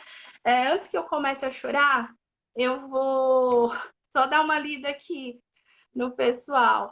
Gisele, lindas emoções, que carinho, empatia. Quantos anos tem seu filho, Gi? Estão perguntando. 4, ele acabou de completar 4 anos. Ele acabou de completar 4 anos. E aí a Elizabeth fala que eu nem tinha lido, Beth.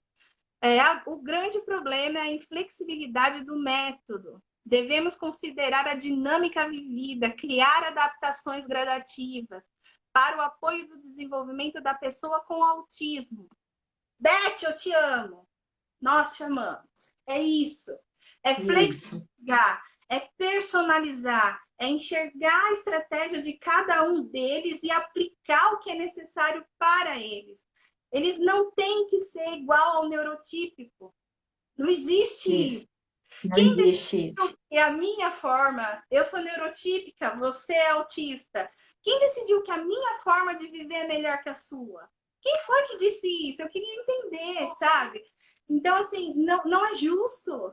Não é justo. E não é aplicável, gente. Não aceite isso. Não aceite isso para a sua vida, para a vida do seu filho. Procure profissionais que tenham esse olhar da flexibilização dos métodos e da personalização das terapias. E Eu aí, vou fazer um adendo até. Eu vi aqui a Cláudia, eu estou acompanhando o que a Cláudia também está falando. Eu só vou fazer uma observação. A análise do comportamento tem várias terapias, tá? Que utilizam ela como base, ok? Mudam o enfoque, igual você está falando da Denver, tem o TIT, tem outras aí todas, né? O que elas mudam são o enfoque. Dizem por aí alguns especialistas que existem mais de 100 tipos de terapia, mas que 27 são mais usadas, né? E dentre elas tem aí as várias. Ah, temos a Sunrise, que não tem um escopo científico, que foi a história de pais, né, que enfrentaram aí todo. Por isso não conseguiu-se até hoje que fosse reconhecido, né? Mas, enfim, e nós não podemos esquecer terapia ocupacional, integração sensorial, psicologia, temos fonoaudiologia também, também temos dança, teatro, sim, música, tudo isso compõe, né? brincar, Então, assim, brincar. exato, As brincar. pessoas não querem Brincar é o mais brincar. lindo de todos. É o mais lindo de todos. E eu vou fazer uma observação só para fazer o link para a gente chegar no último tema, né, da nossa live, que eu sei que a gente está falando pra caramba, não quero sobrecarregar o pessoal e nem você. Eu quero te respeitar da sua recuperação também, Imagina, eu né? tô tranquila, meu amor. Vamos lá. Quem não quiser acompanhar 2 horas de live, sai, vai ficar gravado, vocês pegam depois. Depois Mas assiste. continuar aqui. Eu vou citar aqui uma palestra, tá? Que é de uma autista do TED. Eu não sei se você já ouviu falar do TED. É Sim. uma plataforma física e virtual também, né?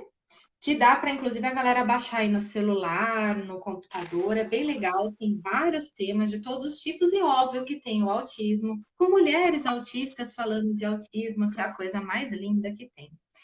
E ela é uma australiana que foi diagnosticada aos 25 anos, oficialmente recebeu o carimbo, né? E ela faz parte de vários comitês lá na Austrália e Nova Zelândia em defesa dos direitos dos autistas, inclusive junto com a comunidade LGBTQIA+. Uau! De letra. Uau, consegui falar! Então, Não, mas nossa, que da hora.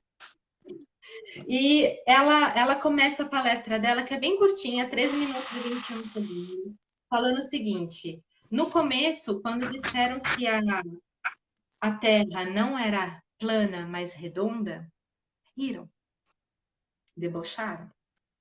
E hoje é exatamente isso que o autista está enfrentando quando ele diz que autismo não é tragédia.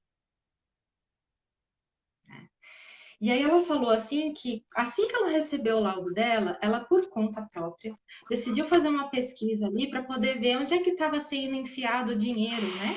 Para poder ver as pesquisas com relação ao autismo, da data do laudo dela até 10 anos depois. E ela destacou 3 itens, justamente porque grita nos olhos, né? Mais de 40% do dinheiro é investido em pesquisas genéticas e biológicas, tentando encontrar o porquê de sermos assim e um meio de prevenir. Lembrando, desde a época da Segunda Guerra Mundial, Sim. certo? Fazendo link. 20% desse dinheiro em pesquisas para investigar e buscar tratamentos para autistas serem menos diferentes e menos autistas. Apenas 7% é investido em pesquisas de serviços que podem, de fato, ajudar os autistas. Porque autista não é criança para sempre. Exato. Lá na época que ela fez esse levantamento, e essa palestra foi ministrada em setembro de 2019, do ano passado. A cada 50 crianças nascidas, uma era autista. A escala que ela encontrou lá. A gente já sabe que tem até menos. Né? Uhum. Lá, 60% dos autistas adultos estão em subempregos ou desempregados. Como eu falei, eu só consegui trabalhar em um ambiente corporativo porque eu tive a ajuda do meu pai, que estava todos os dias indo lá me buscar e conversar comigo e dialogar comigo. Quem trabalha, que trabalhou comigo, que está aqui assistindo a live, que eu vi que tem algumas pessoas que trabalharam comigo, elas sabem o quanto eu pentei a galera lá, porque eu não entendia o sistema corporativo, assim como eu não entendo até hoje. Sim. 87% desses autistas, principalmente com relação a diagnóstico tardio, né, os adultos, têm doenças mentais. Acabam desenvolvendo. Né? Quem Sim. não desenvolve? Lá, os autistas, se você pegar a comparação da comunidade geral com a comunidade autista, o risco de cometer suicídio é 9 vezes maior para os autistas. Já tem pesquisas falando em 10 vezes, né? E ali a expectativa de vida para o autista era de, no máximo, aproximadamente 54 anos de idade. E existem pesquisas que falam, para você ter uma ideia da expectativa de vida da comunidade, das pessoas autistas, né? Você pega a expectativa de vida geral daquela população e pode reduzir 16 anos. Reduz aí 16 anos de expectativa de vida. Primeiro por causa da epilepsia e depois em função do suicídio.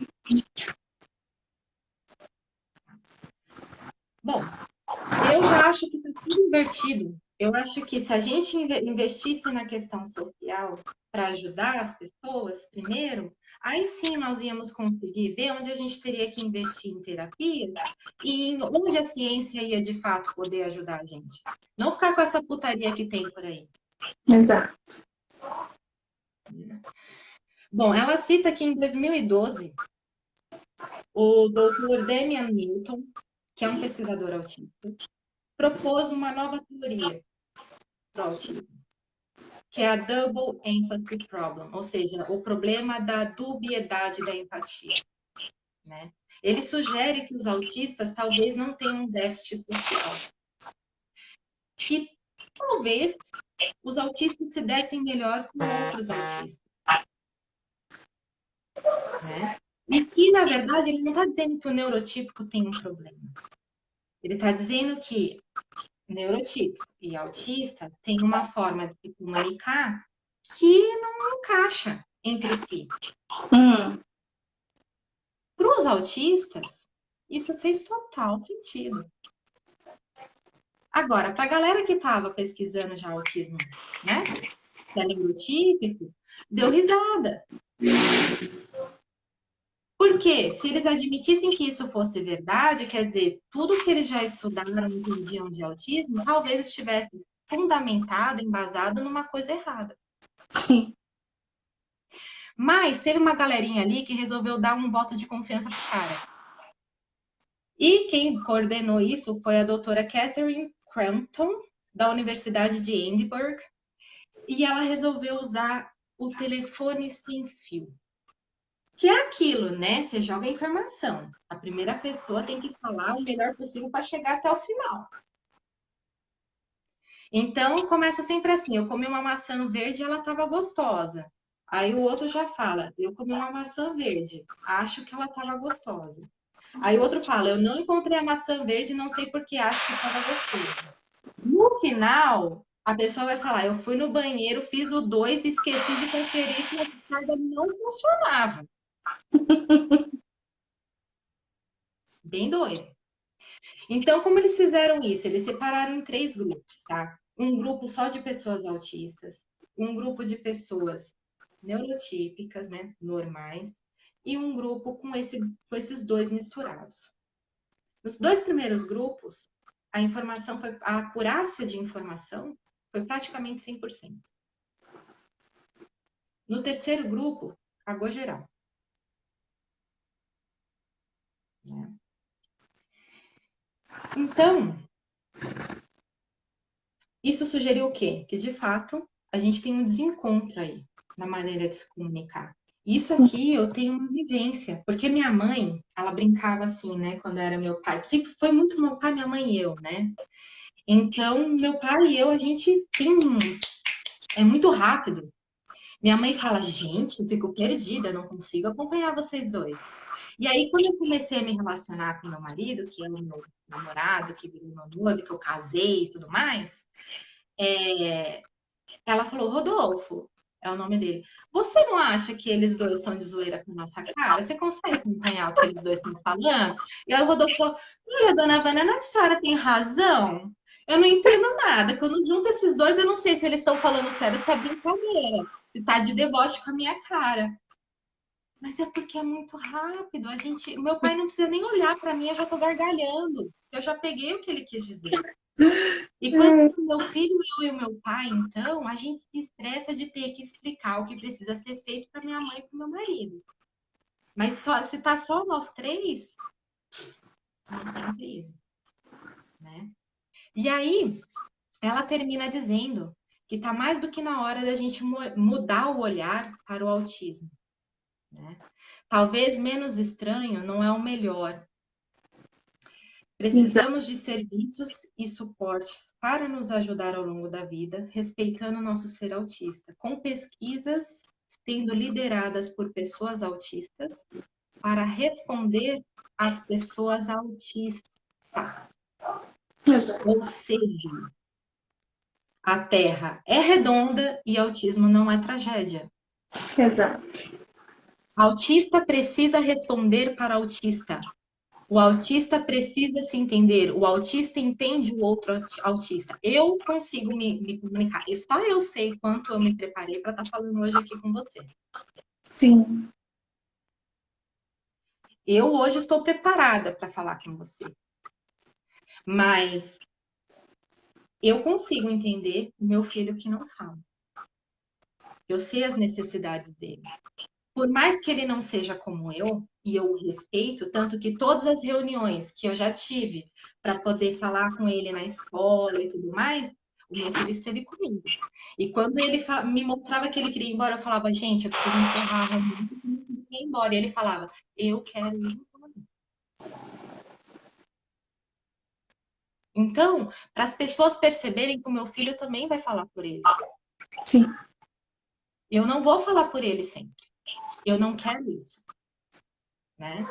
E a questão que ela menciona aqui, que autismo não é tragédia, porque existem pesquisas que estão tentando encontrar, tá? Uma forma de detectar essa criança autista no pré-natal para incluir essa possibilidade da mulher, do casal interromper a gestação.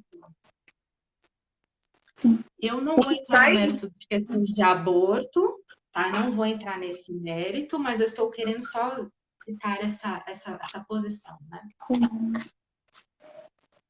Eu encerrei essa parte, Amanda. O que a possibilidade de aborto já existe para muitas patologias, incluindo a síndrome de Down, viu, gente? Tem muitos casais que no mundo podem interromper livremente uma gravidez, comprovadamente a criança com síndrome de Down. O autismo não é tragédia. E é isso que a gente tem que levar em total consideração. É uma forma de ser e nós temos que nos adaptar a ela enquanto neurotípicos e não o autista se adaptar a nós. Porque essa inversão dos papéis, né, tá totalmente errada. Eu tenho um não verbal aqui em casa, o José é autista, passa pelo protocolo precoce de Denver, é não verbal, mas é como você falou, a gente entende aquele ser em tudo, em tudo. O que ele quer, o que ele não quer, a birra, gente, eles fazem birra. Eles também fazem malcriação, fazem arte. Esses dias ele fez uma arte, até postei no Facebook, né? Que ele estava prontinho para dormir de pijaminha, ele foi, entrou na bacia de água, né, do irmão, tava lá, entrou de roupa e tudo.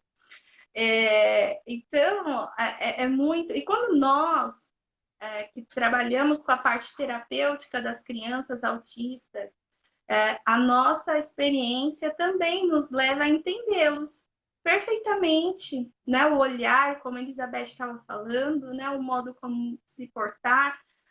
Eu tinha uma paciente que vinha e aí ela subia a escada e ela já fazia assim, nos dias que ela não queria. Quando ela fazia esse, a gente sabia que tinha que começar com a musicoterapia, que era o que ela ficava mais relaxada, que era o que acolhia melhor, que regulava ela, e ela ia fazendo as outras atividades depois. Mas é uma maravilha, é tanta coisa para se falar, né? E a live está ficando grande, graças a Deus ao Facebook, que não derruba a live, né? Que se a gente tivesse no Instagram já teria acabado. Facebook é uma mãe. É uma mãe. E a gente passa para o nosso último tópico, que é a comparação, né, que eu pedi para que você fizesse entre Brasil e Canadá. Deixa eu ver aqui se tem alguma pergunta que realmente tem que ser respondida. Vamos dar uma corridinha, né, galera? Não, vamos lá. Depois a gente responde vocês aí escrevendo, tá bom? Brasil, Tá, Canadá. Bom, primeiro choque, né? Aqui fora, diagnóstico já sai com 18 meses de vida. Certo? Não tem essa. Na verdade, o médico ele chegou para mim e ele falou assim: Olha, Gisele, e detalhe, não é mãe, né? Eu tenho nome. Olha, Gisele, o autismo a gente já diagnostica, já tem possibilidade de fazer o assessment, que é a avaliação, a partir dos 18 meses de vida. Já temos bagagem o suficiente para concluir o diagnóstico de autismo. O que nós não temos bagagem suficiente é para concluir os outros diagnósticos. Porque a gente precisa esperar que o cérebro do seu filho esteja formado, que é até os 6 anos de idade. E aí eu vou entrar aonde muitas pessoas falam, né? Não, por que que do 0 ao 6 é a neuroplasticidade, é o ouro que me deixa um louco, que eu tenho que fazer, não sei o que ia acontecer. Porque do 0 aos 6 anos, a criança nasceu, mas o cérebro dela não funciona como um órgão único, né? O hemisfério direito e esquerdo, ele não trabalha em conjunto ainda. E essas sinapses começam a acontecer próximo dos 2 anos de idade, que é quando acontece uma das grandes e mais importantes, né, primeiras aí, podas neurais, que para quem não sabe, são as limpezas cerebrais, né? Sim. E elas ocorrem com bastante intensidade, algum, eu não sei, as pessoas que são aí de psicologia, psicanálise, podem me corrigir, fiquem à vontade. Eu ouvi dizer que ocorre até os 16 anos de idade, tá? Essas limpezas, essas podas neurais. Mas é muito intenso até essa fase dos 6 anos, e por que é tão importante fazer os estímulos? Porque esse cérebro ainda não está formado, pode falar. Eu aprendi que é por toda a vida, né? Então, por Porque toda é a uma vida. limpeza Eu necessária. realmente não sei. Nessa parte eu só ouvi falar nisso, mas eu tô contigo. Vamos Por toda a lembrar vida. dia 1º e dia 2 de julho, Tem a a neurociência, né? neurocientista está falando sobre tudo isso. Adoro, vou assistir, vou estar lá vendo.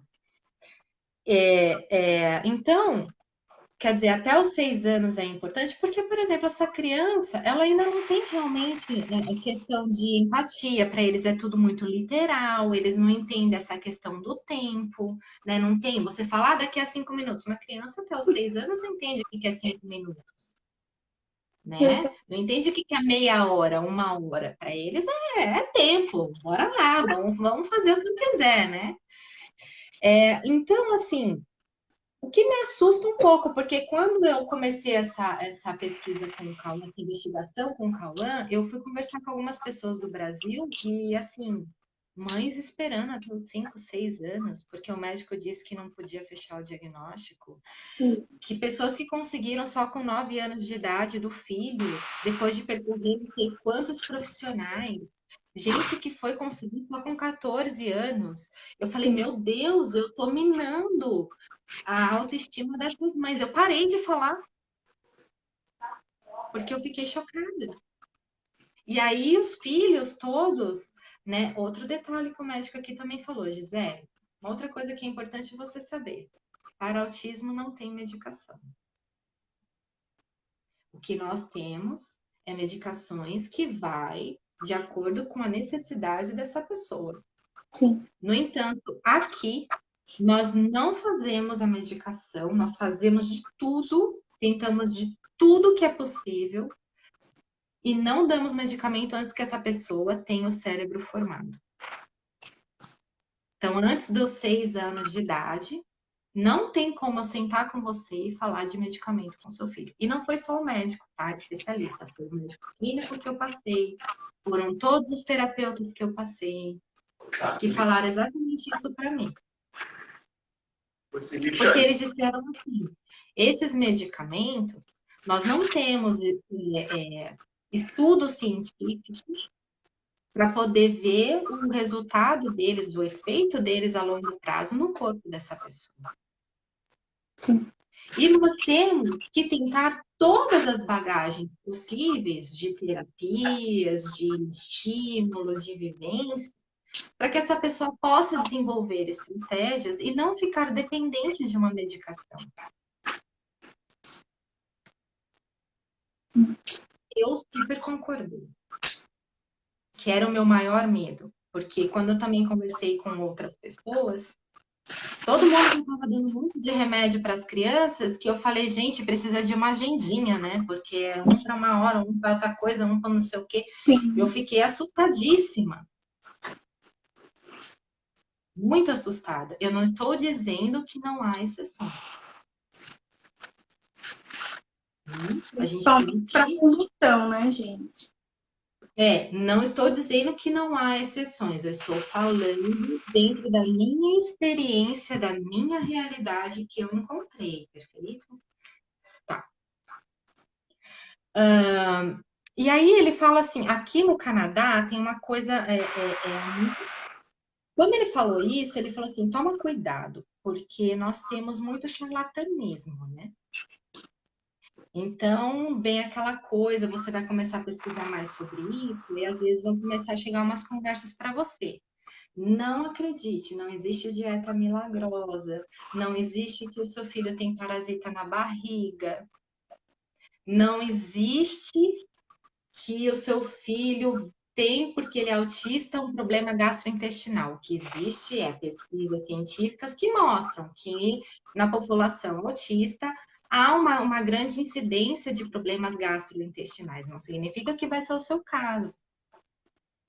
Não é porque o seu filho tem, de repente, uma seletividade, uma seleção, né, alimentar, que ele vai desenvolver um problema de vitamina. E aí tocha a vitamina no menino. Aqui, por exemplo, se você não tomar cuidado, eles vendem muito probiótico para criança autista, dizendo que isso vai resolver tudo. E vem aquelas toras assim para tomar, né? Aí ele falou, não cai na ideia da vitamina D, não cai na ideia do própolis, não sei do que, não cai na ideia. Ele falou, não cai. Óleo que chegou para mim, o tal do óleo essencial que passa na nuca da criança, regenera o neurônio dela. Eu falei, gente, regenera o quê? Não entendi nada. Chegou a conversa para mim, eu fiquei assim, olhando, eu falei, e neurônio regenera? Me conta. Né? Eu Né? fiquei louca para entender, né? Já teríamos solucionado o Alzheimer. Né não?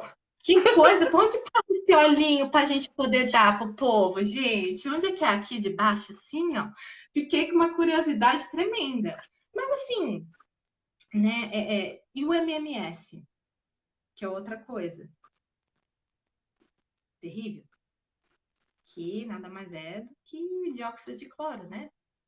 Sim. Cândida, água sanitária, que a galera acredita.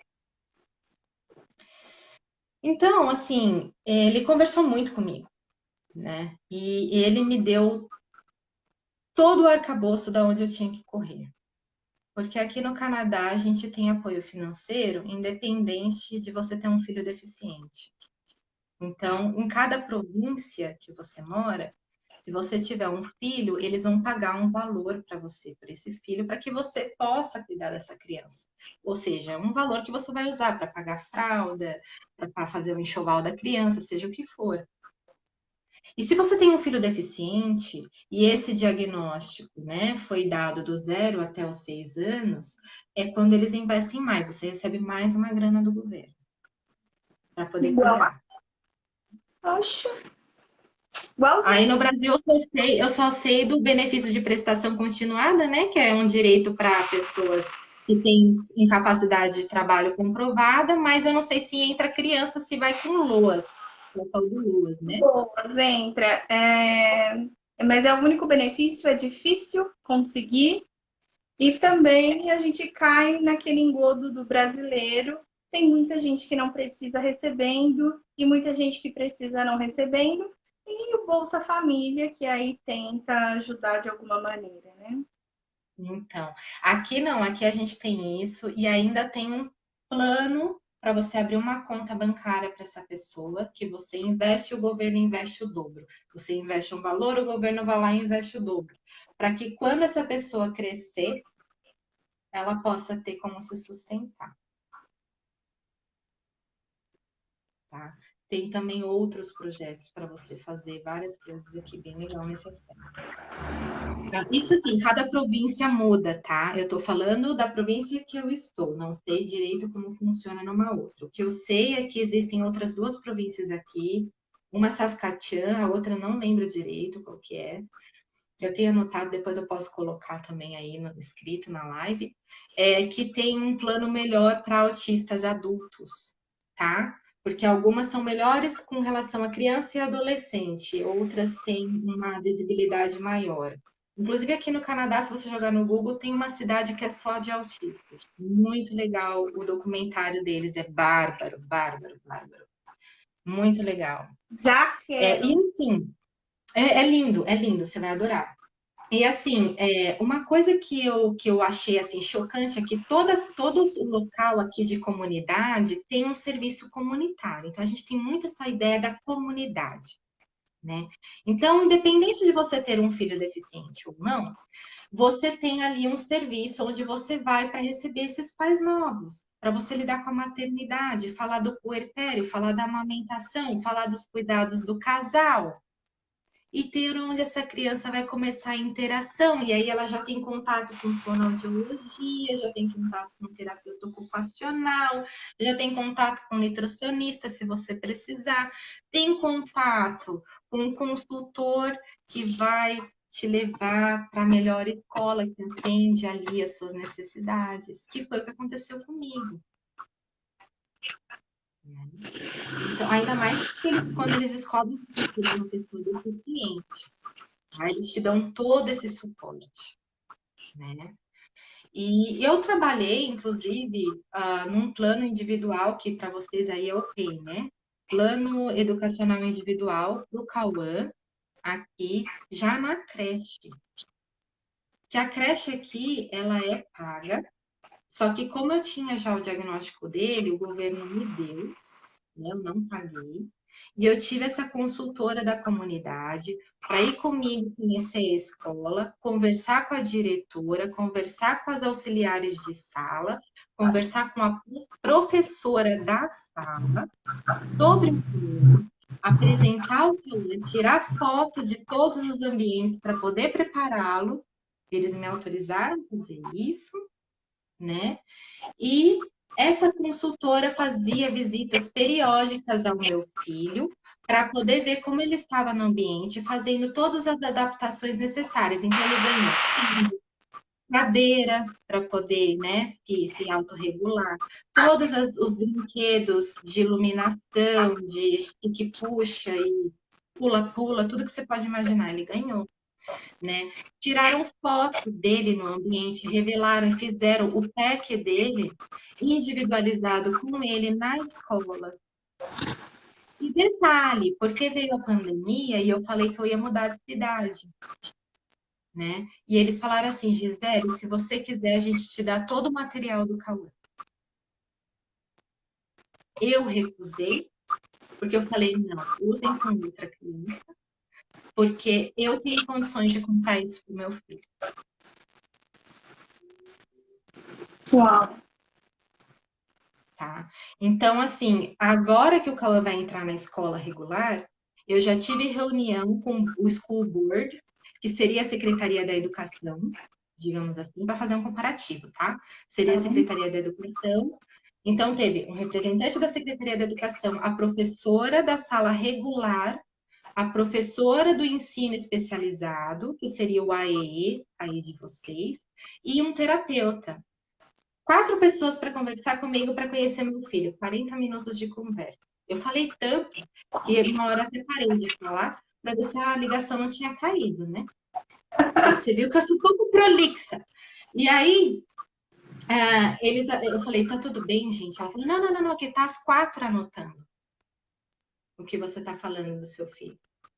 E aí, pouco tempo depois, eu recebi uma ligação que o Cauã foi direcionado para uma sala diferenciada, que seria o que nós chamamos aí no Brasil de escola especial, né? Mas uma sala diferenciada dentro do ambiente da escola regulada, que ele vai ficar numa sala com no máximo 7 crianças, com o mediador individual dele, e eles vão fazer a integração dentro do ambiente regular. Então, quando tiver o recreio, vamos supor, ele vai estar lá junto com as crianças. Aí ele volta para outra salinha. Quando tiver o horário do lanche, do almoço, ele vai lá, tá junto com as crianças. E aí depois ele volta. E eles vão fazendo isso por até 2 anos, né? Isso assim, se tudo bem com a pandemia, Minha tá? A cabeça gente tá não sabe da explodindo aqui. pandemia. A gente não sabe da pandemia. Então, assim, se Sim. tiver tudo bem, né? Aí eles têm 2 anos para trabalhar isso com o Cauã, para fazer a integração dele na escola regular, porque aqui na província que eu estou, a obrigação da criança estar na escola é a partir dos 6 anos de idade. Então, eles têm 2 anos anteriores para poder preparar tudo isso. e Legal. fazer o processo de transição dele. Quer dizer, nada substitui a escola regular. E eles já me alertaram. Mesmo que a gente consiga tudo muito bem, não significa que a gente não vai colocar um mediador para o Cauã sempre que ele precisar e que nós não vamos conversar para fazer as alterações curriculares adequadas para que o Cauã possa seguir o conteúdo e não ficar à parte Uau. do conteúdo escolar. Nós vamos respeitar as dificuldades dele e vamos incluir para que ele participe com seus colegas. Gente, eu fiquei louca. Eu Eu quase tive um orgasmo múltiplo, né? Quando falaram comigo. Eu quase tive um trem lá. Então, assim, eu fiquei encantada quando me falaram isso. Porque quando eu fui pesquisar sobre o Brasil tem essas ferramentas, mas os pais não sabem, os próprios professores não conhecem isso. Mas, às vezes, a diferença também, qual que é o nível de corrupção do Canadá? Você Sei já não, filha. É baixíssimo. O Canadá é uma das nações com menos corrupção. Quando você coloca o dinheiro público em ideias Isso, que realmente façam isso. valer na vida das pessoas, você tem isso. Agora, qual que é o problema aqui do Brasil também? É que as pessoas, nesse momento do Brasil político que está tão ruim, as pessoas estão desiludidas e não querem se envolver com a política. Né? Então, é importante a gente dizer que é só por meio de políticas públicas que a gente chega a um serviço desse. E é só por meio do Estado, gente. A gente tem, o Brasil tem que valorizar o SUS, nós temos que valorizar a escola pública, nós temos que valorizar. Não tem como ser de outra maneira. Agora, a gente tem um modelo de uma escola em São Caetano, que ela custa de 4 a 6 mil reais a mensalidade. Ela segue mais ou menos o que você está falando. Mas quem hoje tem 4, 6 mil reais para dar mensalmente numa escola? E outra coisa que eu me choco também é que os pais não sabem os seus direitos. Por exemplo, eu já conheci pais que falaram, não, mas o meu filho numa escola particular, eles me ofereceram mediador, sabe? Como se achando que isso fosse grande coisa. Gente, isso é um direito de vocês. E a escola não tem o direito de acrescentar isso na mensalidade, não. Exato. E acontece, sabe? Acontece. Então, a partir do momento que a gente tem pessoas desinteressadas na inclusão, porque é isso que acontece, pessoas desinteressadas com a inclusão, pessoas desonestas, não é só desonesto na política, não, Gi, é desonesto no modo geral. A sociedade é desonesta. Todo mundo desonesto. Você vai lá, entrega um pacote de banana para uma pessoa, a pessoa dá um jeito de pegar meia dúzia para ela, entende? É no mínimo que o Brasil sai perdendo. E eu vou te dizer, nós aqui temos dinheiro, nós temos como fazer isso. A Tem, cidade, tem. eu tenho que falar por Santo André, estou saindo candidata, né, pré-candidata a vereadora por Santo André. A Elizabeth está saindo pré-candidata por Mauá, justamente para trazer essas questões da inclusão. Se a gente vai ganhar, eu não sei, amiga. Mas a gente está trazendo essas discussões importantes Tem que trazer. sobre a inclusão e sobre uma política honesta. Uma política em que o dinheiro público seja verdadeiramente aplicado à sociedade. Para você chegar num nível desse, gente, não é só o Canadá, a gente tem um modelo lindo na Islândia, na Sim. Finlândia, na Suíça. O modelo britânico de inclusão também é muito bacana, né? E aí a gente vai vendo que qual que é o fator, qual o denominador comum desses países que estão conseguindo evoluir no sentido da educação inclusiva? São políticas públicas verdadeiramente adequadas. Exato. E, Aqui a gente lógico, não quer voltar justamente por isso, porque a gente consegue ver esse retorno. Eu tô falando do meu filho, mas se a gente fosse falar da nossa experiência Canadá, sim, entendeu? Eu falo assim, eu falo com meu marido até brinca, ele fala, você quer visitar alguém? Eu falo, gente, arruma os passaportes aí, porque eu não volto aí não, nem para visitar. eu imagino. Então, Eu fiquei assim, eu tô assim, empolverecida, porque. E outra, um detalhe: o médico do meu filho conversou comigo, ele falou, Gisele, tente tudo para colocar o seu filho na escola regular.